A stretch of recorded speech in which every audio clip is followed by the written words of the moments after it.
Story time. Today's story is not sweet. It's not a story that I would enjoy telling, but I would say it anyway. So we've had our first skin related issue from school, my children's school.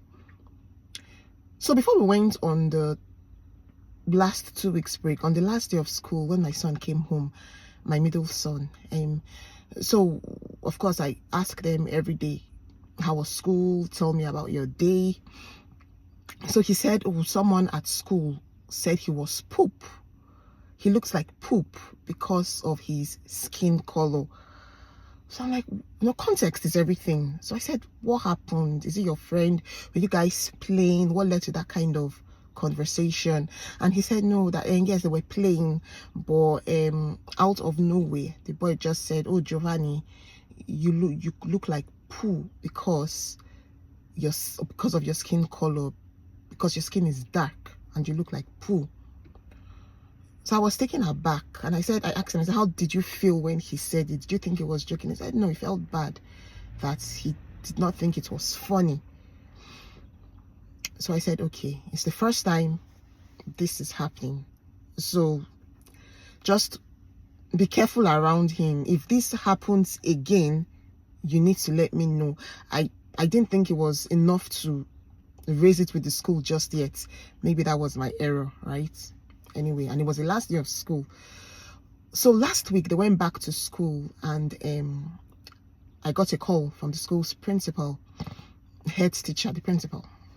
And he said, oh, there was an incident at school, and Giovanni was playing with a boy, and the boy said Giovanni was weird and ugly because of his skin color, because he was dark. That makes him weird and ugly. Now, I like what the school did. I thought they took it seriously. Because to their knowledge, that was the first time it was happening. And he said, oh, they spoke to Giovanni, spoke to the boy apologized, Giovanni accepted, they called the boy's parents as well, and let them know that that sort of behavior would not be tolerated, and if it happens again, they would have to take it up.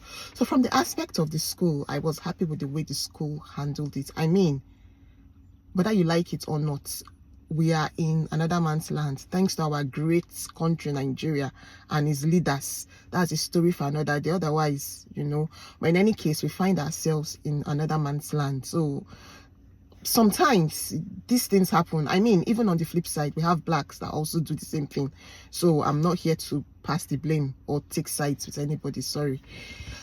However, two things I would like to talk about from this.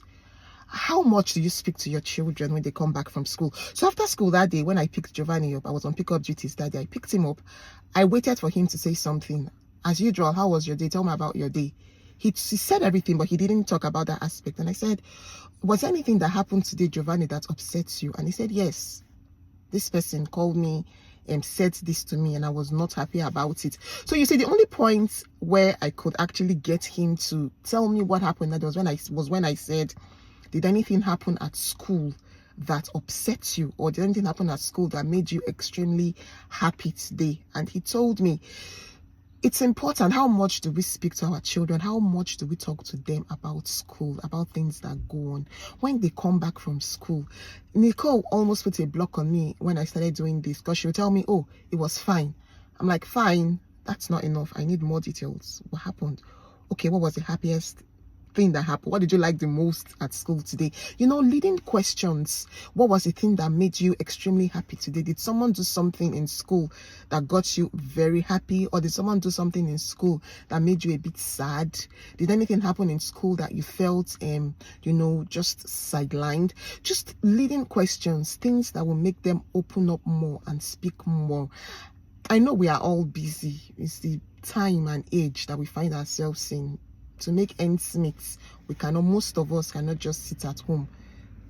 Male, female, we can't just be there. We need to support the welfare of the home. But we also need to take time as well at the end of the day to ask our children, how was your day? And not just how was your day, tell me about your day. What was the best thing about today? What was the saddest thing about today? Those sort of questions that will make them open up more and tell you more. On the flip side, I told my son, I told him to stay away from this child, because I don't think he's in the right frame of mind to deal with that sort of, even though before now I tell them, mean things go on in the world, not everybody will be nice to you. How do you cope with it? I already have that sort of training into my daily routine with them. But on the flip side, at 6 or at 5, why should a 5 or 6-year-old say that kind of thing to his mates? How did he know? Who taught him? What are our kids exposed to? It may not be the parents. It may be the elder ones. The boy may have senior ones. It may be where the parents leave the boy. Maybe when they go to work, childminder or something, or family or something. Let's just be mindful, because a child like that, if the right actions are not taken and it grows up with that mentality, that forms his personality. And no, it's not a great personality to have as an adult. If you grow up with it, it then gets embedded in you, and you don't want that for your children. I think we need to do more with our children. I'm learning as well. It's a learning curve for me. My oldest child is 8. She'll be 9 this year. So it's not like I have any great experience with bringing up children. No, I don't. It's a learning curve for everybody. And I just think that, we need to do more. We need to pay more attention, closer attention to our children's welfare. It could be the kids. It's two ways. One side being bullied, the other side being the bully. It's children that are on both sides. So in as much as we don't want our children to be on the side being bullied, it's also not great to have our children on the side that are the bullies. So let's do more. I think there's more we can do. Speak more to your children. Let's be conscious of what they see, what they watch, what they hear, who they hang out with. It's important. We don't want to bring up children that will make us cry or regret at the end of the day. I know it's busy, but we also need to take extra time to do these things, to say these things, to speak to them. It's important. Yeah. That's the end of my story for today. Like I said, it's not one I like to discuss. So have a lovely day. Bye.